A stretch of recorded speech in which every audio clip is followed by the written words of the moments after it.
Again. I know. Hey, everybody. So I mean, obviously added a lot of new faces. From since last season, you spent a lot of time with them. We haven't really gotten to, see them a ton yet, but I guess what have you learned from, adding in all those new faces to the old ones so far about your team? Well, I've learned that they fit in really well here. Our returners have done a really great job of getting them up to speed and welcoming them, and they worked their tail off, and they just fit really well in our system, and they've made us a lot better.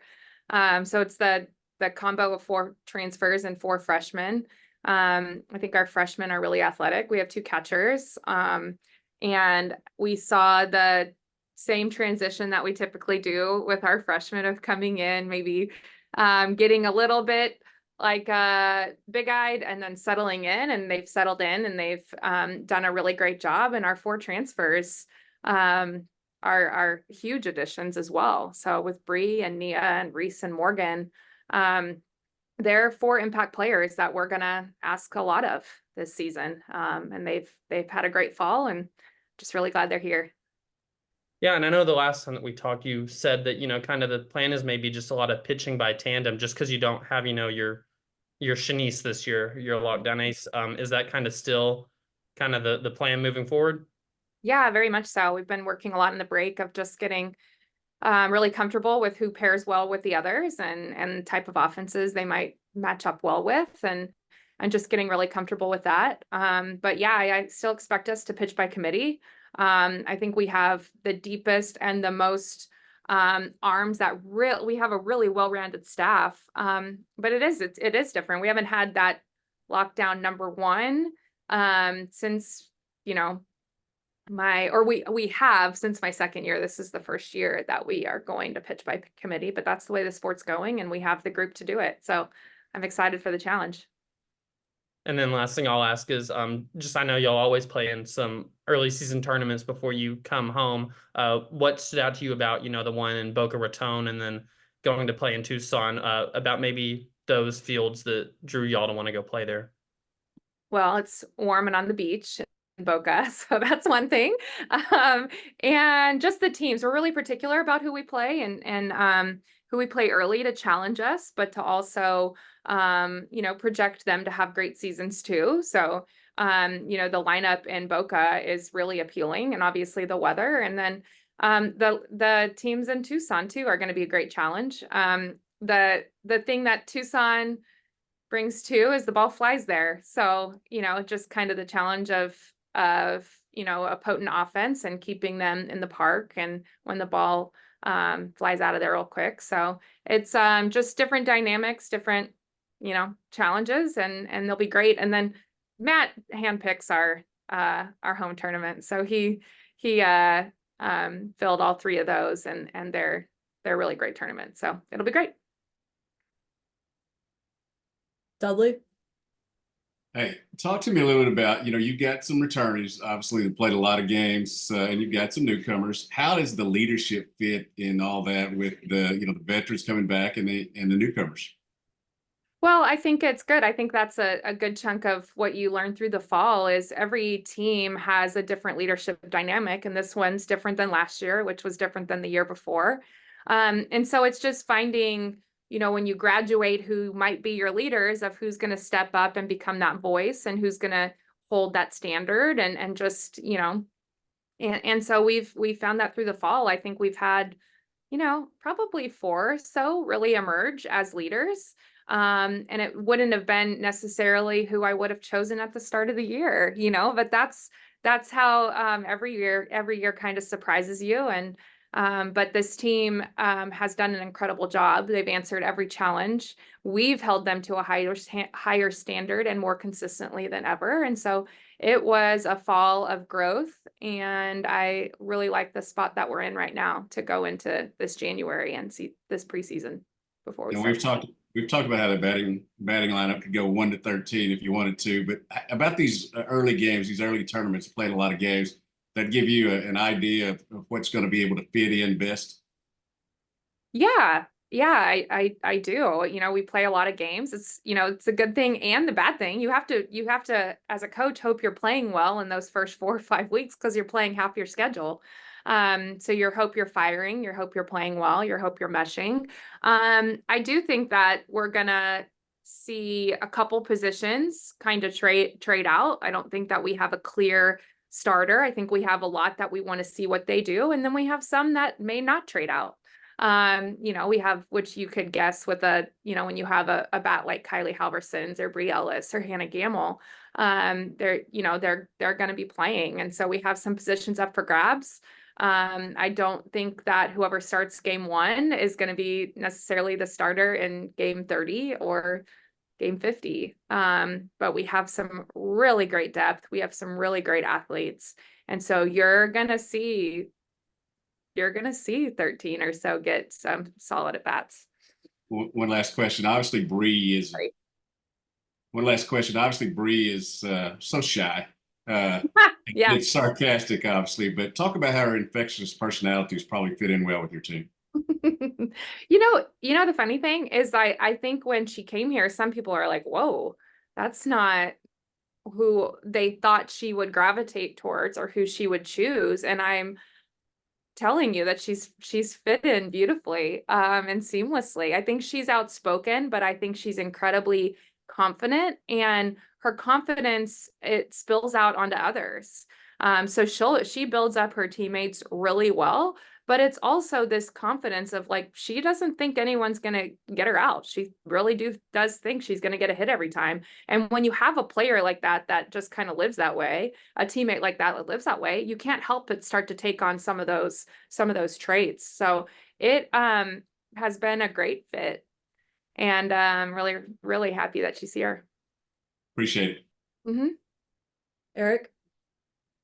Coach, as you start practice, I'm always curious because you get the players back from the holidays. Are there specific things you as a staff look at the players coming back from the holidays that you look for to see early on in the first couple practices? A little bit. A little bit. We like to kind of test to see where they're at because we don't want to necessarily just dive in and think that they did everything over the break, you know? So just being really mindful of it being a little bit more of a marathon, not a sprint to get ready. Like we have time to get ready. I think we have a different perspective than a lot of other programs that I was seeing on social last week starting, and today's our first day back. And so I think we feel like we have the time. And so just making sure that we're really mindful about their bodies and where they're at. And then, more so for us, it's just figuring out the weather piece. We were in the 50s last week, and this week today it's snowing a little bit and icing. So just trying to map that out and seeing what we need, have the checklist of what we need to get through. And so yes and no. You mentioned obviously you got a lot of position battles and defense. I know is a big important part of it. How long do you have a timetable when you go through these practices of, okay, we need to be at this point by X amount of practice, especially when it comes to defense? Because I've had a lot of coaches mention the thing that keeps them up, and more times than not, is the defensive fundamental, because you only have so many hours. You can't cover everything. So how do you kind of balance all that out from that standpoint? Well, I think it's a little different for each team. I think that we have that checklist of making sure that we've covered everything and that we're comfortable with all our coverages and all the different situational things that we need. But also at the end of the day, it's still just the game, and they know how to play the game. And so yeah, we have that checklist, and we move through it as the team's ready.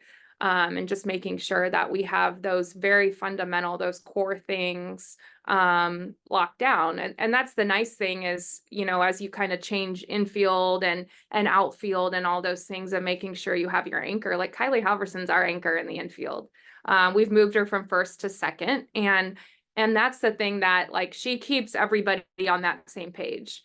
And so it's just making sure that she's comfortable with all the moving pieces. We run our defense really through our second baseman. And so it's just making sure that she's comfortable with all those coverages, and then they just kind of take care of each other, which is nice. But yeah, we move through it as the team's ready, and Matt, so when he's working our defense, we're going to make sure we do the things that hit us the best. And, when it comes down to it, it's still the game, so they'll do fine. Obviously, yeah, you mentioned the young pitchers. Obviously, this year in the offseason, there's the pitch clock, 20 seconds. They have modified a little bit the illegal pitches. What's your reaction to those moves, and does that affect you at all and how you teach your pitchers moving forward? No, I mean, I like to think that we were a team that kept the game moving anyway. We don't dilly-dally very much. We don't do a lot of timeouts. We like to keep the pace of the game. That's something I love about the game. So we try to just do that. So I don't know that the pitch clock's going to change a lot for us. I do think the illegal pitches with like the foot, I think that helps a little bit. There's just some that just don't have the mobility, and those are the ones that are getting called. They're getting literally zero advantage from leaving the ground. So that's kind of freed us up to just focus on other things, which is really nice. But I'm looking forward to these changes. I think it's something that doesn't change our game a ton, especially the pitch clock. It doesn't change our game a ton, but it's going to trim it down a little bit. I mean, I know that my family went to a couple MLB games this summer, and the pace of game was so different. And obviously it's a different game and they had a lot more to trim, but when you're going with a 6 and an 8-year-old and you can see a baseball game and, a lot less time than you used to, it's really nice for parents. So I hope that it just trims it enough to where we don't have to make any major changes when we're looking at TV windows and those type of things. So I'm really curious to see how it plays out. I think it's going to be really positive. Daniel? Yep. Hi, Coach. Hi. I was just wondering, this second year with the Camas Sisters, kind of within your system, just how have you seen them develop over the fall and then grow together? Oh, well, they are workers. They're two of the hardest workers we've ever had. They're also two of the most mature level. They don't have drama in them. They just want to work. They just want the best for everybody and they just want to win. And I love their dynamic, but what we've seen them this fall is just really found their voice as leaders, and just not being necessarily afraid to speak up in those hard times. And I think that I've really enjoyed seeing them come out of that shell a little bit and use their voice, because they're players that you'd want to do that. And it's not necessarily comfortable for them. Although they're not players that you have to worry about, like other leaders don't have to ask them to work harder or compete harder. For them to hold their teammates to that same standard is something that this team needed. And so I've really seen them step up this fall, and I love that. But they're just so great. They're so great, and their dynamic is so fun to watch. But it's just been really, really fun seeing them continue to grow in this program. I guess you touched on it earlier, but it's going to get even colder up there in Yeah. Fayetteville. Just kind of how are you, I guess navigating? I Well, assume I having hate to the go cold, inside. so I hate the cold.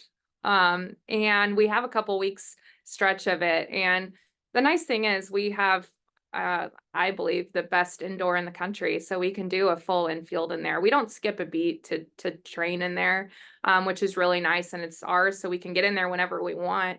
So the thing that we may have to do, we'll have to figure out some outfield balls. But besides that, we can do everything that we need inside, and then we'll just find those windows to get out. But this is a stretch that's pretty rough. Usually our weather changes pretty quick. And like I said, it was like 50s last week. And so now you're looking at the team showing up and it's snowing and you're like, doesn't that just figure? But we'll make the most of it, and we can get everything that we need to done inside, and we'll get out when we can. Chip or Christina? Hey, Courtney. Hi. How did you like Les Mis the other night? I saw you were there. I didn't get a chance to speak to you, but how was that? It was incredible. It was Yeah. incredible. It was So awesome. I know my husband and I left going, holy crap, that was so good. It was our favorite. We have season tickets to the Broadway shows that come through, and that's probably been, if not our favorite, one of our top 3 that we've gone to in Fayetteville for sure. It'd be hard to top it. I'm always interested in how our local girls are fitting in and meshing in with the program. I'm asking about like Casey Wood and Ali Saki. Are they? Do you see them having roles for you this year, or what do you see for someone like Casey, who was kind of did a little bit of everything in high school, pitched and did some other things? Well, we see her still doing that. She's still kind of a jack of all trades where she's pitching, she's playing defense, she's hitting.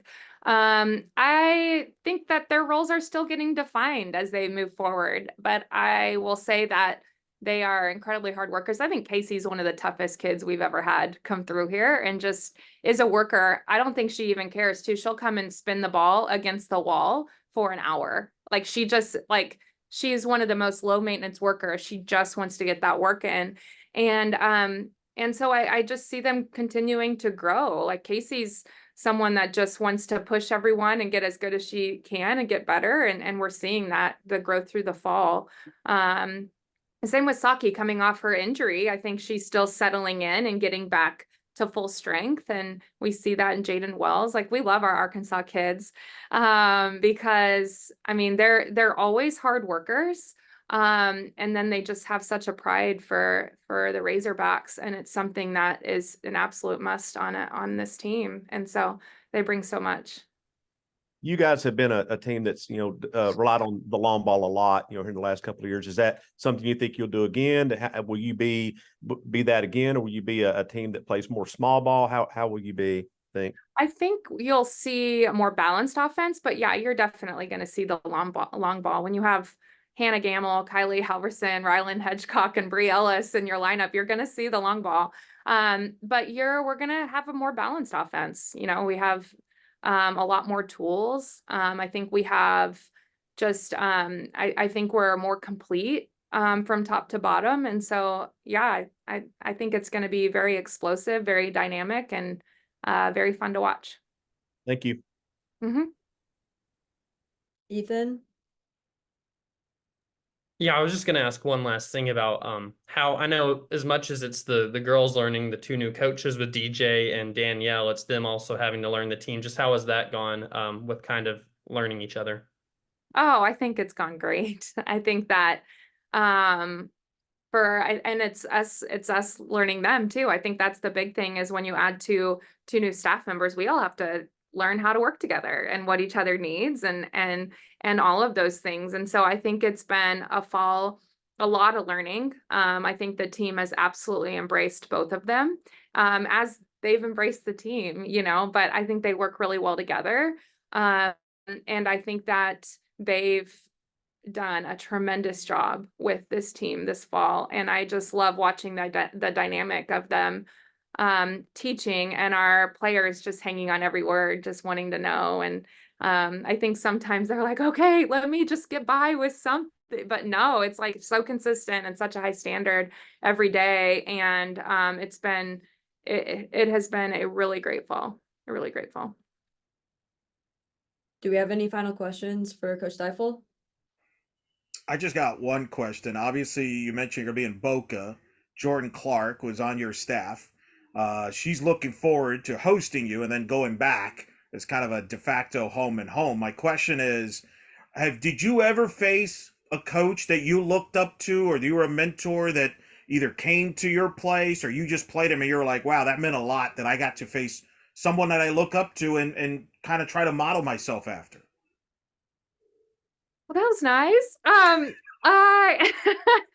She actually did us a favor too. They let us in the tournament late. We were in another one, and we had to pivot, and so she did us a favor, which is nice. Yeah, I know that earlier, we haven't for a while now, but we had some really good matchups with Oklahoma, and so being a GA and Patty's system, and then playing against them is a very interesting dynamic, because it's not just it's the game, but it's so much bigger than that, of just kind of like getting to share the field and compete against them. And then the good thing is that just knowing them and knowing Jordan, I know we're going to have a great game, and there's like, it's just going to be about the game. And although we obviously really want to win, you always like playing good people and just playing the game the right way. And so she's done such an incredible job. It's really fun to watch her blossom and do her thing. And you knew right away when she was here that she was such an incredible leader. And so she was born for this. And it'll be exciting. It'll be exciting matchups to see them out there and then to get them home and have, I think she's kind of doing the whole tour of where her old stomping grounds. So it'll be exciting. All right. Thank you, Coach. Thanks, guys.